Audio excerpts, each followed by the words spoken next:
네, 함께 인사하겠습니다. 안녕하세요. 예, 반갑습니다. 우리 중고등부 형제 자매님들 오랜만에 뵈니까 더 멋져지신 것 같아요. 그리고 또 우리 자매님들은 또 아름다워지신 것 같습니다. 뭐죠, 이 당연하다는 분위기는? 예, 같이 잠깐 기도하겠습니다.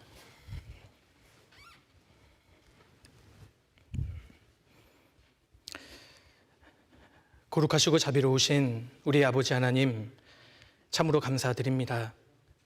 저희를 구원해 주시고 주님의 귀한 자녀 삼아 주신 은혜에 감사드립니다.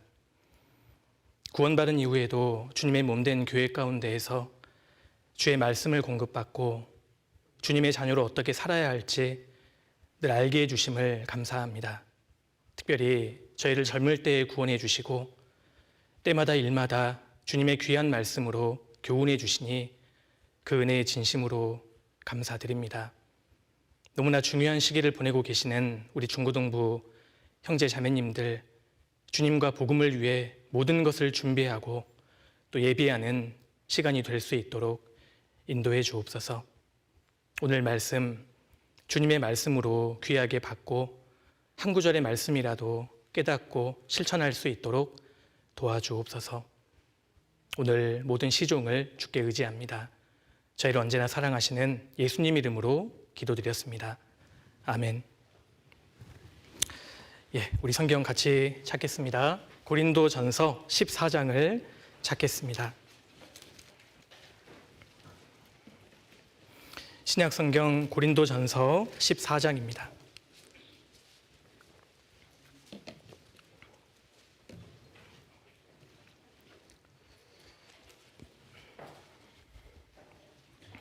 (14장) 33절입니다. 33절. 하나님은 어지러움의 하나님이 아니시오 오직 화평의 하나님이시니라. 40절 마지막 구절이죠. 역시 제가 읽겠습니다. 모든 것을 적당하게 하고 질서대로 하라. 예, 됐습니다. 우리가 구원을 받고 신앙생활을 하는 과정 속에서 반드시 알아야 할 지식들이 있습니다. 하나님의 자녀로서 우리가 교회 가운데에서 반드시 알아야 할 필수적인 지식들이 있는데 그 중에 하나가 바로 질서라는 겁니다. 그래서 사도 바울께서도 33절의 마지막 부분에 오직 화평의 하나님이시니라 그렇게 말씀하셨죠. 그렇게 말씀하시면서 모든 것을 적당하게 하고 질서대로 하라 그렇게 말씀하셨습니다. 하나님을 가리켜서 화평의 하나님 그렇게 말씀했는데 화평이라는 헬라어 단어가 아이레네스입니다. 그런데 이 단어는 질서, 정돈이라는 의미를 갖고 있습니다. 그러니까 화평의 하나님이라고 하면 다른 말로 질서의 하나님이란 뜻입니다. 우리 하나님께서는 질서의 하나님이셔요. 그러니까 우리가 구원을 받고 반드시 알아야 할 것 중에 하나는 하나님은 질서의 하나님이시고 우리는 그 질서를 알아야 합니다. 질서가 뭘까요? 질서라는 말을 다른 말로 좀 쉽게 표현하면 위아래에 대한 관념이다 그렇게 표현할 수 있어요. 자, 제가 설명드릴게요. 자, 여기 하나님이 계시죠? 하나님은 이 모든 것을 창조하신 창조주십니다. 그리고 하나님께서 만드신 모든 것은 피조물이죠. 그리고 저와 여러분들은 역시 피조물이에요. 하나님은 창조주시고 하나님이 창조하신 모든 것은 피조물입니다. 그러니까요, 지음을 받은 모든 물건은 만든 분보다는 높을 수 없잖아요. 지음을 받은 모든 피조물은 만든 분보다는 더 클 수 없습니다. 그러니까 하나님께서 창조주시기 때문에 당연히 위아래가 존재하잖아요. 만약에 하나님께서 창조하시지 않고 이 모든 것이 저절로 생겼다면 위아래가 있을 필요가 없어요. 근데 반대로 정말 하나님이 살아계시고 하나님이 모든 걸 만드신 창조주라면 위아래가 있을 수밖에 없습니다. 그렇죠? 그래서 위아래에 대한 관념이 바로 질서입니다. 질서. 그래서 구원을 받은 사람은 창조주 하나님이 살아계시기 때문에 위아래에 대한 관념, 질서를 아는 것이 필요해요. 자, 창조주 하나님이 계시기 때문에 하나님께서 인간 관계를 이렇게 우리에게 허락하셨는데 인간 관계 안에서도 반드시 위아래가 존재할 수밖에 없는 겁니다. 하나님께서 인간에게 주신 제도가 크게 세 가지가 있는데요. 먼저 가정이란 제도를 주셨어요. 가정. 그리고 두 번째로 국가라는 제도를 주신 겁니다. 사실 국가도 하나님께서 주신 제도예요. 그리고 또 하나님께서 주신 것이 교회입니다. 그래서 하나님께서 인간에게 주신 큰 제도가 가정, 국가, 교회인데, 그래서 사람은 하나님이 주신 제도이기 때문에 자연스럽게 태어나서 위아래를 인식하도록, 위아래에 대한 관념을 갖도록 하나님께서 그렇게 설계해 두신 겁니다. 그래서요, 가정에서 하나님께서 가정 질서를 주셨고 국가 질서, 교회 질서를 주셨어요. 하나님께서 제일 먼저요, 가정에 대해서 교훈하실 때 첫 번째 질서가 아내들아 말씀하시고, 그리고 남편들아 말씀하신 겁니다. 그리고 자녀들아 말씀하셨고, 부모들아 말씀하셨어요. 국가에서는 백성들아 말씀하셨고, 그리고 왕들아 말씀하신 겁니다. 국가 안에는 여러 가지 사회가 있는데 사회 제도 속에서도 하나님께서 종들아 말씀하셨고요. 그리고 상전들아 그렇게 말씀하셨어요. 이것이 하나님께서 주신 질서입니다. 인간관계 속에 위아래가 있다는 관념을 우리는 반드시 알아야 해요. 그래서 아내는 결혼하면 가장 먼저 남편에게 순종하고 남편을 높이는 법을 반드시 배워야만 합니다. 사람이 가정에서 태어나면 자녀로서 반드시 부모님을 높이고 부모님 말씀에 순종하고 부모님을 존중하는 법을 반드시 배워야 해요. 이게 가정 질서입니다. 그래서 아이가 태어나면 영어, 수학 먼저 배울 게 아니라 부모님 말씀에 순종하는 법을 반드시 배워야 합니다. 그리고 한 나라의 백성으로서 왕을 높이는 법을 배워야 하고, 그리고 사람이 기업에 취업하면 사장님을 높이고 사장님을 존중하는 법을 반드시 배워야 해요. 위아래가 있다는 것, 이 질서를 아는 것이 중요합니다. 왜 하나님께서는 이런 질서를 주셨을까요?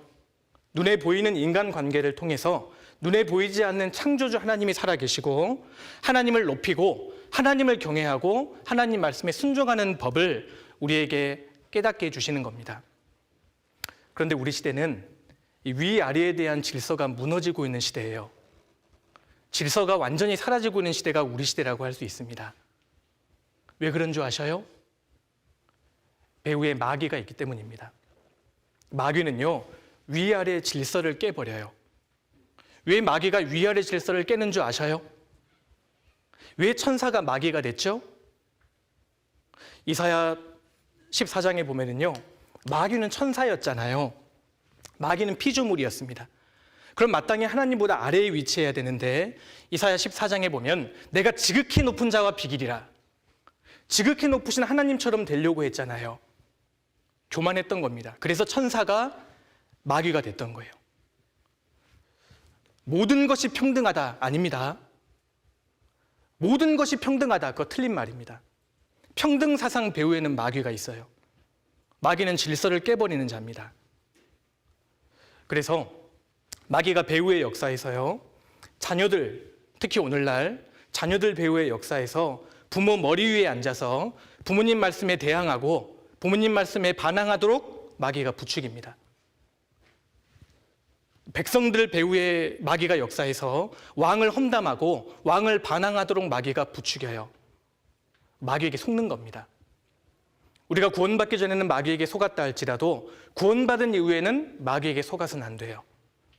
그래서 구원받은 그리스도인들은 질서가 무너지고 있는 이 시대에 위아래가 있다는 것을 반드시 알아야만 하고, 그리고 그 질서 안에서 반드시 순종하는 법을 배워야 하는 겁니다.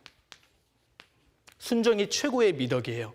그래서 질서를 알고 질서 안에 순종하는 사람을 기본이 됐다고 이야기하는 겁니다.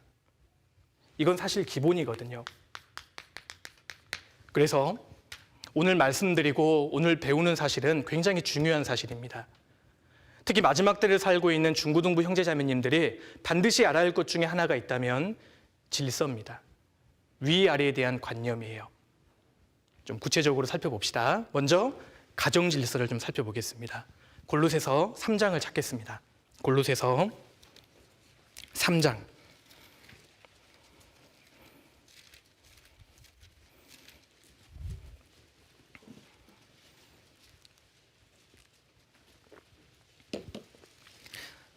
골로새서 3장 18절입니다. 18절.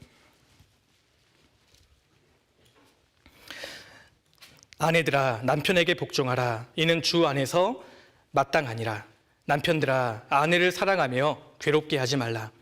자녀들아 모든 일에 부모에게 순종하라. 이는 주 안에서 기쁘게 하는 것이니라. 아비들아 너희 자녀를 경록해 말지니 낙심할까 함이라. 가정에서도 하나님께서 주신 질서가 있습니다. 가정 질서는 크게 두 가지예요. 첫 번째로, 결혼하면 아내는 질서상 남편보다 아래에 있는 겁니다. 남편은 질서상 위에 있어요. 그리고 두 번째로, 태어나면 자녀는 질서상 부모 아래에 있는 겁니다. 부모님은 내 위에 계시는 분이에요. 자, 오해하시면 안 됩니다. 우리가 부모님 말씀에 순종하고 부모님을 존중하는 이유가 부모님의 인격과 행동 때문이 아닙니다. 부모님이 부모님다운 행동을 하기 때문에 우리가 존경하는 것이 아니라, 자녀가 왜 부모님을 높여야 하냐면 부모님의 질서상 위치에 있기 때문입니다. 위에 있어요. 우리보다 높은 위치에 있다는 겁니다. 그래서 성경은 부모님을 높이고 부모님 말씀에 순종해야 할 것을 말씀하셔요. 이것이 하나님께서 주신 가정의 질서고 인생의 핵심 덕목에 해당하는 겁니다. 사람은 태어나면 하나님의 질서에 순종하는 법을 배워야 해요. 그래서 부모님이요, 내 아들은, 내 딸은 야 진짜 부모에게 정말 순종하는 자식이다, 이런 말을 들을 수 있다면 그 자녀는 정말 훌륭한 최고의 자녀일 겁니다. 우리 형제 자매님들이 부모님께 그런 인정을 받으셔야 돼요. 우리가 정말 부모님 말씀에 순종할 수 있고 부모님을 정말 높인다면 부모님께 큰 기쁨이 될 뿐만 아니라 그 사람은 하나님께 직접 축복을 받게 됩니다. 성경 찾아보실까요? 자, 잠언 15장을 찾겠습니다. 잠언 15장입니다.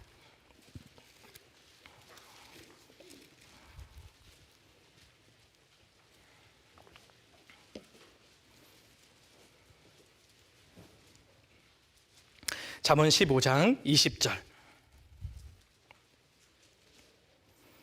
지혜로운 아들은 아비를 즐겁게 하여도 미련한 자는 어미를 업신여기느니라. 지혜로운 아들은 부모님의 마음을 즐겁게 해드립니다. 우리가 정말 그런 자녀가 될 수 있다면 얼마나 좋을까요? 부모님 마음을 잘 헤아려 드리고 부모님을 정말 즐겁게 해드리는 자녀가 있다면 그 사람이 정말 훌륭한 자녀일 겁니다. 잠언 23장도 넘겨보시죠. 잠언 23장 24절입니다. 24절. 의인의 아비는 크게 즐거울 것이요 지혜로운 자식을 낳은 자는 그를 인하여 즐거울 것이니라. 내 부모를 즐겁게 하며 너 낳은 어미를 기쁘게 하라. 이것이 자녀의 마땅한 의무입니다. 내 부모를 즐겁게 하며 너 낳은 어미를 기쁘게 하라. 그래서 사람이 가정 가운데 태어나면 가장 먼저 배워야 할 것이 있다면 부모님은 내 위에 계시는 분이다. 그래서 자식은 마땅히 부모님 말씀에 순종하고 부모님을 높이는 법을 배우지 않으면 안 됩니다. 실제로 구원받은 그리스도인들이 가정에서 자녀로서 부모님을 정말 순종하고 높인다면 기억하셔야 돼요. 그 자녀는 하나님께 직접 축복을 받게 될 겁니다. 내 아버지와 어머니를 공경하라. 이것이 약속 있는 첫 계명이니 이는 내가 잘 되고 장수하리라. 우리 형제 자매님들 오래 살고 싶으셔요? 사는 게 힘들죠? 지금 제가 은장의 분들한테 지금 말씀드리는 것 같아요. 그렇죠? 이 세상에서 하는 일마다 잘 되고 장수하길 원한다면 부모님께 정말 공경해야 합니다. 우리 부모를 공경하면 내가 이 땅에서 잘 되고 장수하게 될 거예요. 이게 가정 질서입니다. 자, 그리고 두 번째로 하나님께서 인간 관계 속에 국가라는 제도를 주셨는데 그래서 국가의 질서가 있어요. 이 국가도 하나님께서 주신 제도입니다. 사실 국가 때문에 많은 피해가 있기는 과거에 그랬지만 사실 국가가 있기 때문에 그나마 우리나라의 질서가 유지가 되고 우리가 이렇게 신앙생활을 할 수 있는 겁니다. 그래서 구원받은 그리스도인들은 국가의 모든 권세는 하나님의 허락하심 가운데 세워졌다는 것을 우리가 인정해야 합니다. 성경 찾겠습니다. 로마서 13장도 찾아보겠습니다. 로마서 13장입니다. 여기에 국가의 질서에 대한 말씀이 있습니다. 로마서 13장 1절입니다.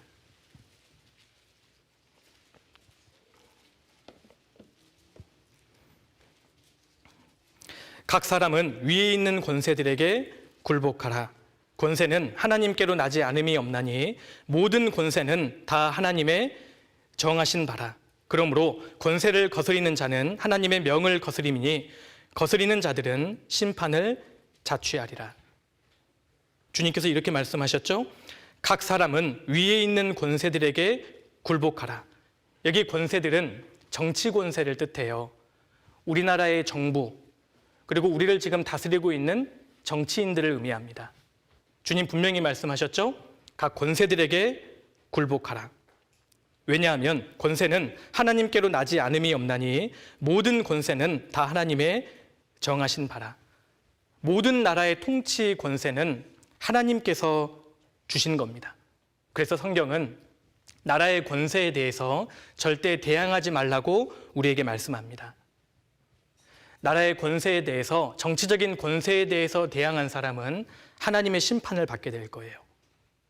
그래서 하나님께서 국가라는 제도를 주셨고 각각의 통치자들, 다스리는 정치인들을 하나님께서 직접 세우셨기 때문에 그 정치 권세에 대해서 굴복하고 그들을 위해서 기도하라고 성경은 말씀하는 겁니다. 단 만약에 국가가 우리로 하여금 신앙을 부인하게 하고 죄를 짓게 한다든지 기도를 못하게 한다든지 그런 법령은 우리가 결코 따를 수 없습니다. 왜냐하면 국가의 법보다 상위에 있는 법이 있거든요. 하나님 말씀입니다.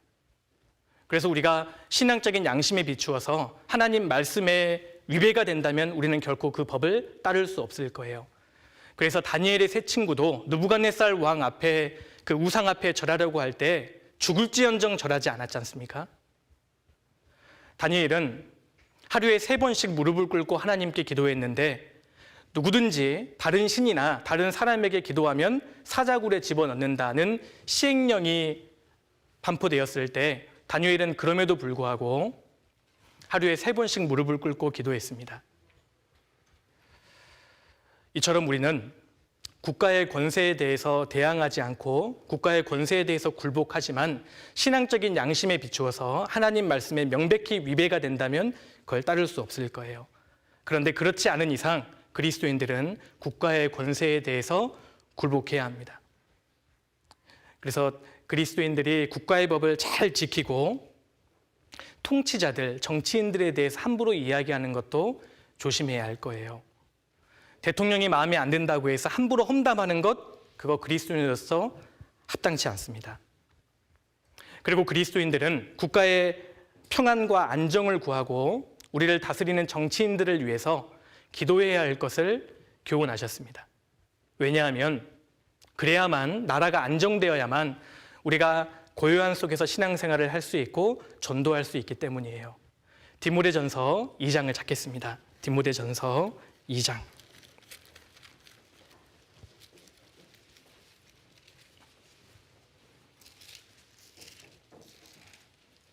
디모데전서 2장 1절입니다. 1절.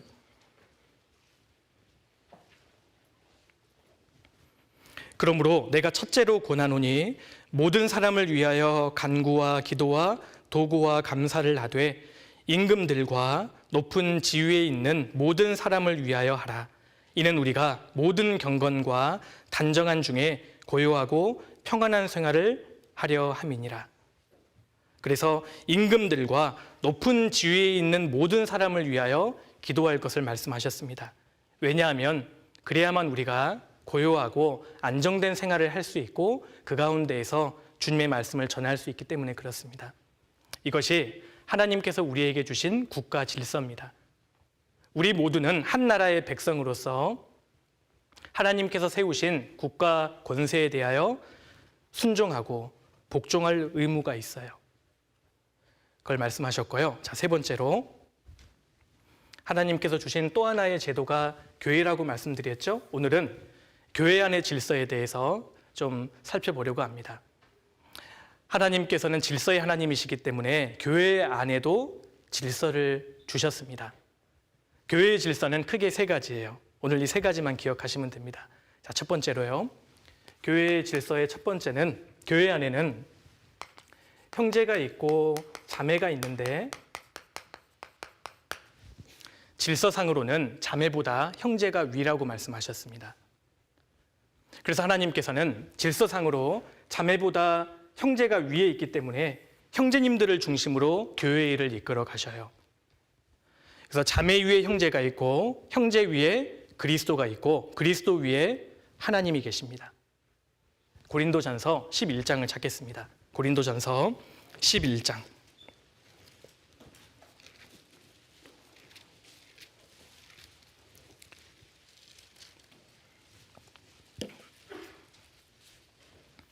고린도전서 11장 3절입니다.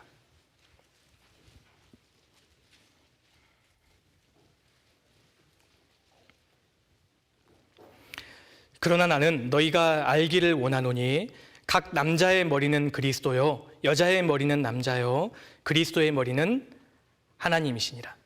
교회 안에도 질서가 있습니다. 이스라엘 백성들이 애굽에서 종살이를 하다가 출애굽을 했지 않습니까? 출애굽을 했을 당시에는 이스라엘 민족은 그야말로 무질서했습니다. 오합지졸이었어요. 그런데 그 가운데 질서의 하나님이 계셨기 때문에 모세를 딱 중심으로 질서가 쫙 잡히기 시작했잖아요. 모세를 중심으로 1000부장이 세워졌고 100부장, 50부장, 10부장 질서가 쫙 잡히기 시작했습니다. 그리고 12지파가 각자의 깃발을 꽂고 일사불란하게 행진했잖아요. 하나님께서는 이스라엘 백성들을 군대 조직으로 분류하시고 각 인원을 계수하셨습니다. 하나님은 질서의 하나님이십니다. 광야 교회가 그랬던 것처럼 신약시대 교회에도 질서의 하나님이 계시기 때문에 교회 안에도 보이지 않는 질서가 있어요. 그 첫 번째 질서는 자매 위에 질서상 형제가 있다는 겁니다. 주님께서는 교회의 중요한 일을 결정하실 때 형제님들을 중심으로 일을 해가시고 그럼 자매님들은 무엇을 하시느냐? 그 형제님들 하는 일에 보조 역할을 하도록 하나님께서 질서를 정하셨어요. 그리고 교회 가운데 우리 자매님들께서 성경을 읽다가 뭔가 신앙적인 진리를 깨닫거나 말씀을 깨달았을 때 왜 하나님께서 깨닫게 해주시는 것이냐? 자기 삶에 적용시키라고, 그리고 아직 구원받지 못한 사람들을 전도하게 하시려고 깨닫게 해주신 겁니다. 교회 안에서 가르치게 하시려고 깨닫게 하시는 것은 아니라고 분명히 말씀하셨어요. 14장 넘겨보겠습니다. 고린도전서 14장 33절입니다. 33절.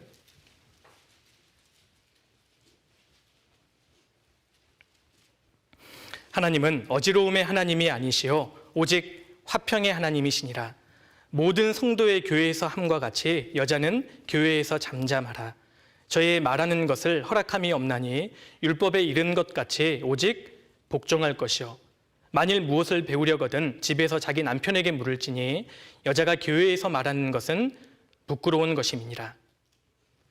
여기 여자는 교회에서 잠잠하라 하시는 것은 우리 자매님들께 아예 교회에서 말하지 말라 그런 뜻이 아닙니다. 교회에서 말씀을 가르치는 것은 자매에게 금하신 겁니다. 그래서 교회에서 주님의 일을 하는 데 있어서 아주 중요한 일을 주관하는 것은 자매에게 허락되지 않았어요. 교회에서 주도적으로 리더십을 발휘할 수 없다는 뜻입니다. 하나님께서 질서를 정해두셨습니다. 그렇다고 해서 교회 학교에서 우리 자매 교사 선생님들이 학생들을 가르칠 수 없다 그런 뜻은 아닙니다. 그것은 자매로서 가르치는 것이 아니라 하나님께서 맡기신 교사로서 가르치시는 거기 때문에 문제되지 않습니다. 그래서 교회 안에서 자매가 말씀을 가르친다든가 자매가 전도인이 되어서 목회를 한다든가 그것은 하나님께서 금하신 겁니다. 다른 교회에서는 여자 목사도 있고 여자 전도사도 있고 하잖아요.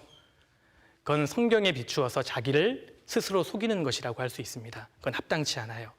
하나님께서는 교회 안에서 자매에게 말씀을 가르치는 것만큼은 금하신 겁니다. 그래서 항상 자매님들에게는 교회 일을 할 때 서브하는 일, 보조하는 일을 하나님께서 맡겨두셨습니다. 우리 자매님들 기분 안 나쁘시죠? 지금 말씀 거부 사태가 지금 발생하는 저 잘못된 느낌이겠죠? 자매님들 기분 나빠하지 마세요. 하나님께서 성경에 딱 기록해 두신 거니까요.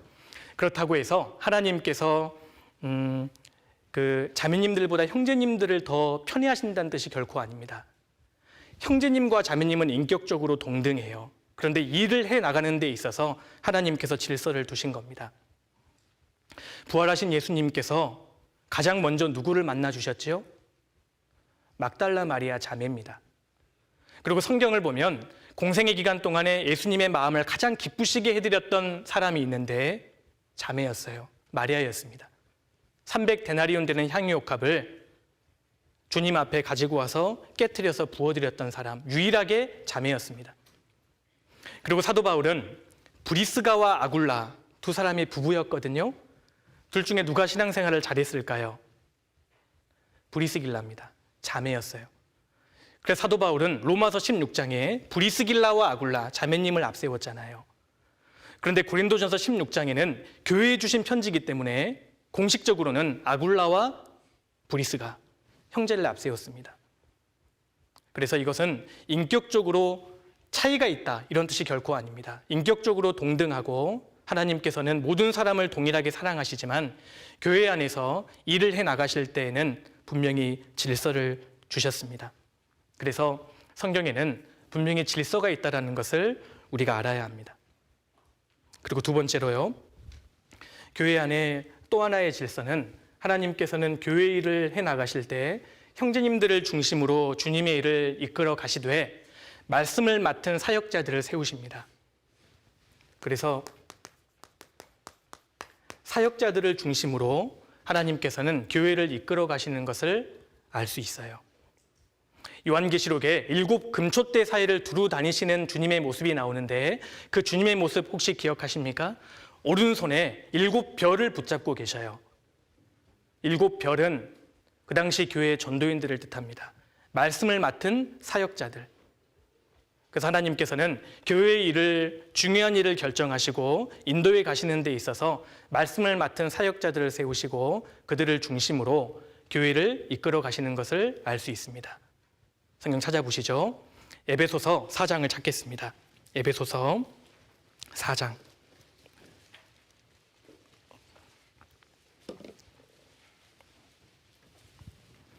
4장 11절입니다. 11절.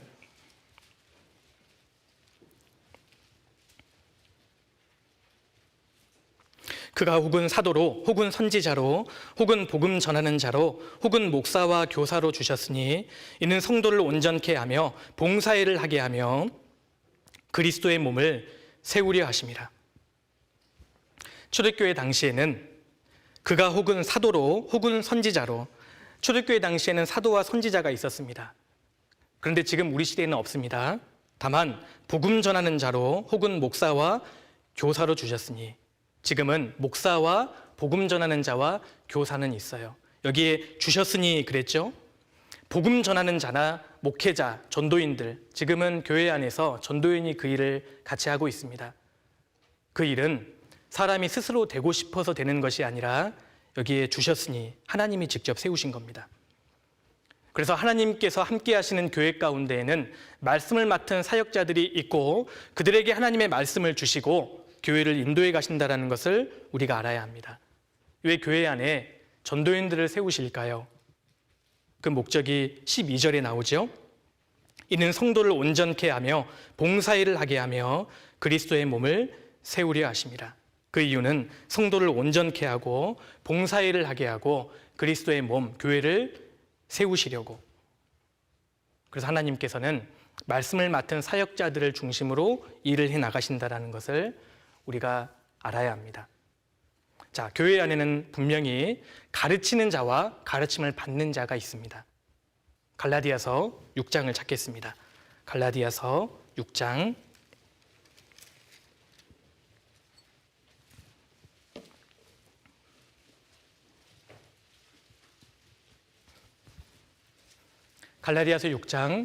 6절입니다.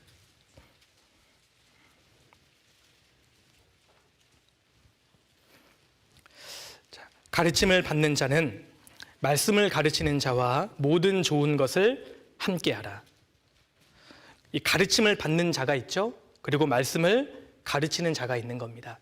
그래서 교회 안에서는 말씀을 가르치는 자들이 분명히 있고 그 가르침을 받는 자들이 있어요. 그래서 가르침을 받는 자는 말씀을 가르치는 자와 모든 좋은 것을 함께하라. 이 말씀을 읽을 때 목회자의 얼굴이 어떨까요?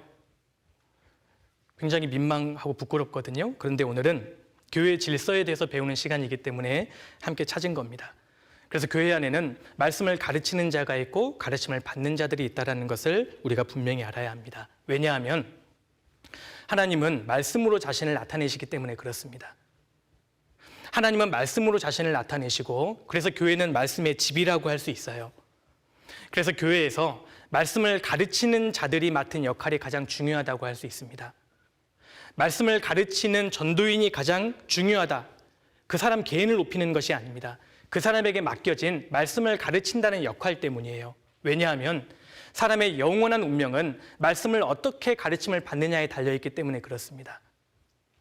말씀을 제대로 가르치지 않으면 사람이 멸망할 수 있잖아요. 교회는 말씀의 집이기 때문에 교회의 머리 되신 주님은 말씀으로 자신을 드러내시기 때문에 말씀을 맡은 자들의 역할이 교회 안에서 가장 중요하다는 것을 알아야 합니다. 교회 안에서 중요하지 않는 형제자매님들이 어디 계시겠어요? 그런데 역할 면에서 말씀을 가르치는 자들의 역할이 중요합니다. 주님이 그들을 통해서 말씀을 가르치시고 교회를 인도하시기 때문에 그래요. 자, 디모데전서 5장도 찾겠습니다. 디모데전서 5장.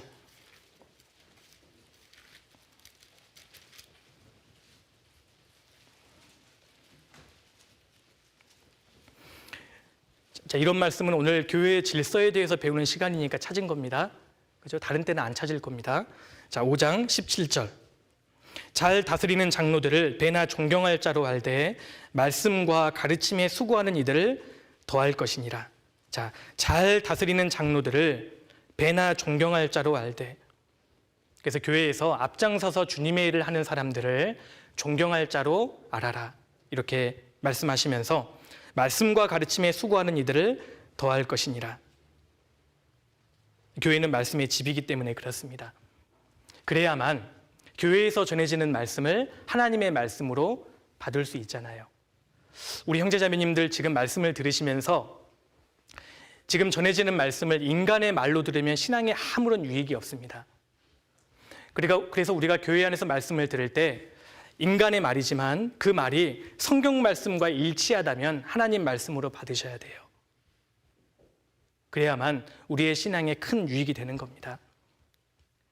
그래서 하나님께서는 말씀을 맡은 사역자를 교회 안에 세우시고 또 그 전도인들을 중심으로 주님께서 교회를 인도해 가신다는 것을 우리가 알아야 합니다.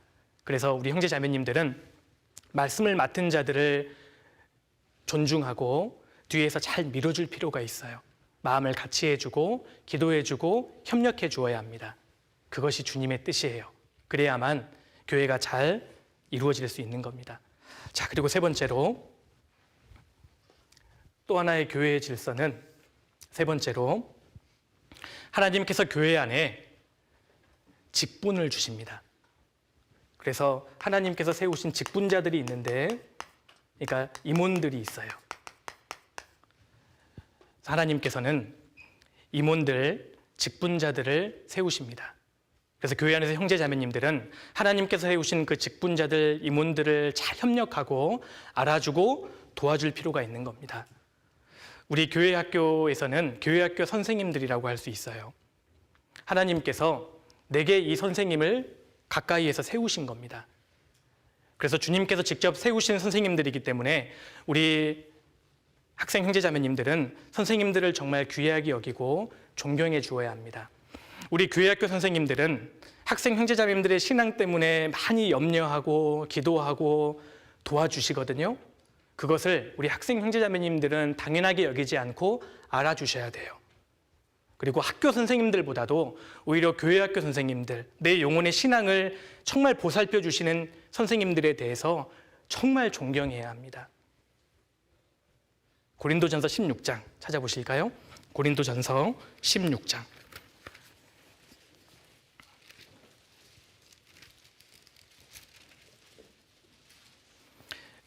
고린도전서 16장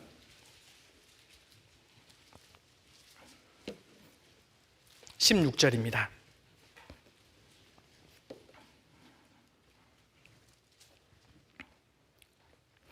이 같은 자들과 또 함께 일하며 수고하는 모든 자에게 복종하라. 내가 스데바나와 부두나도와 아가이고에 온 것을 기뻐하노니 저희가 너희의 부족한 것을 보충하였음이니라.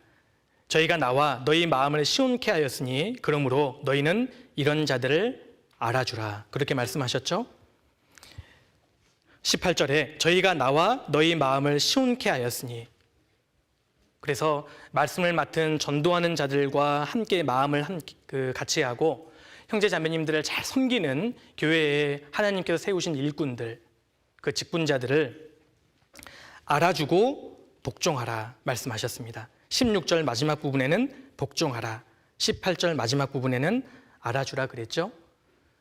그래서 특별히 우리 교회학교 형제 자매님들께서는 주님께서 세우신 교사 선생님들에 대해서 알아주고 복종해 주어야 합니다. 그것이 하나님께서 주신 질서예요. 교회 안의 질서입니다. 사람은 이 세상에 태어나서 자기의 위치와 영역을 아는 것이 정말 중요합니다. 그래서 내가 가정에서는 어떠한 위치인가? 여기 계신 우리 형제자매님들은 가정에서 어떤 위치죠? 자녀의 위치예요. 그리고 학교에서는 제자의 위치인 겁니다. 교회 안에서는 우리 학생, 형제자매님들의 위치예요. 그래서 내가 처한 위치와 영역을 알고 그 질서 안에서 반드시 순종하는 법을 배워야 합니다. 이것이 일생의 과업이에요. 그래서 우리 형제자매님들 지금 이 중요한 시기에 무엇을 배워야 하느냐? 순종을 배우셔야 돼요. 하나님께서 세우신 질서를 알고 그 질서 가운데 순종하는 법을 반드시 배워야 합니다. 하나님께서 그 사람을 나중에 귀하게 사용해 주십니다. 베드로전서 5장 넘겨보시죠. 베드로전서 5장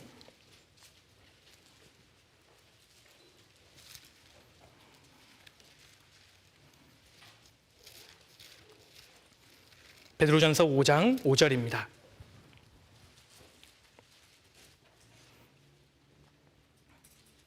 젊은 자들아, 여기 다들 젊은 자들이시죠?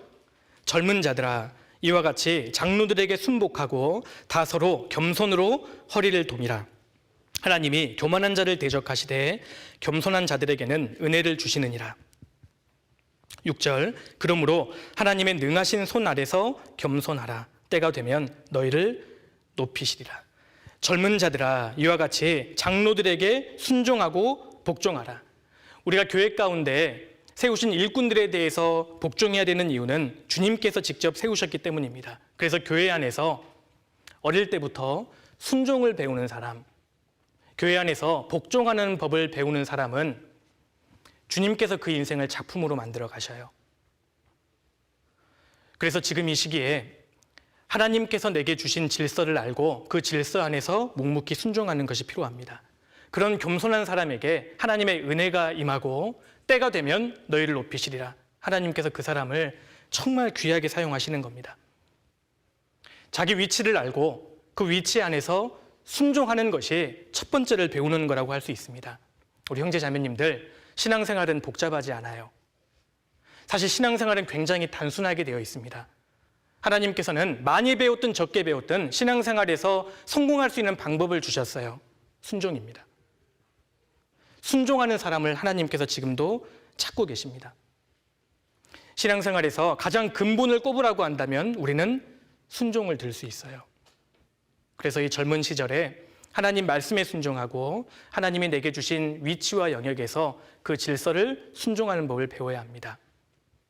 과거 어느 시대보다도 우리 시대는 패역한 시대입니다. 불순종하는 것이 대세인 시대가 우리 시대라고 할 수 있습니다. 다니엘서 8장에 마지막 시대를 가리켜서 주님께서 패역자들이 가득할 즈음 마지막 때입니다. 우리 시대는 그야말로 패역한 자들이 가득한 시대라고 할 수 있습니다. 하나님께서 세우신 질서를 깨트리고 하나님이 세우신 멍에를 스스로 벗어버리는 사람들이 너무나 많아요. 그래서 우리 시대에 질서에 대해서 이야기하면 듣기 싫어합니다. 불과 몇 년 전만 해도 그렇지 않았거든요. 그런데 싫어해요. 기억하셔야 돼요. 그리스도인들은 세상을 만족시키는 사람이 아니라 세상을 전도해야 되는 사람인 겁니다. 우리가 성경을 볼 때 성경에다가 내 생각을 맞춰야지 내 생각에다가 성경을 맞추려고 하면 안 돼요. 성경은 하나님의 말씀입니다. 그래서 그리스도인들은 아무리 이 세상이 패역해지고 질서가 무너진다 할지라도 하나님의 질서가 있음을 알고 순종하는 법을 배워야 할 겁니다. 세상을 보십시오. 사람들이 하나님의 질서가 싫어서 그걸 다 무너뜨리고 있지만 실제로 그들에게 진정한 자유가 있나요? 진정으로 그들이 만족하고 있습니까? 그렇지 않습니다. 오히려 그들은 죄의 노예가 되어 있고 중독자들이 그렇게 많잖아요. 하나님이 주신 멍에가 싫어서 하나님이 세우신 질서가 싫어서 다 무너뜨렸는데 결국 중독자들이 너무나 많아요. 너무나 많은 것에 속박을 당하고 있다는 것입니다. 하나님의 질서를 인정하고 그 안에 순종하는 것이 높아질 수 있는 비결입니다. 시편 34편 넘겨보시죠. 시편 34편입니다.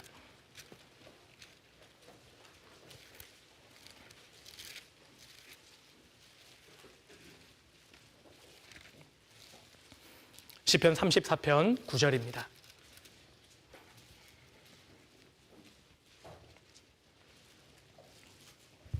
(9절) 너희 성도들아 여호와를 경외하라.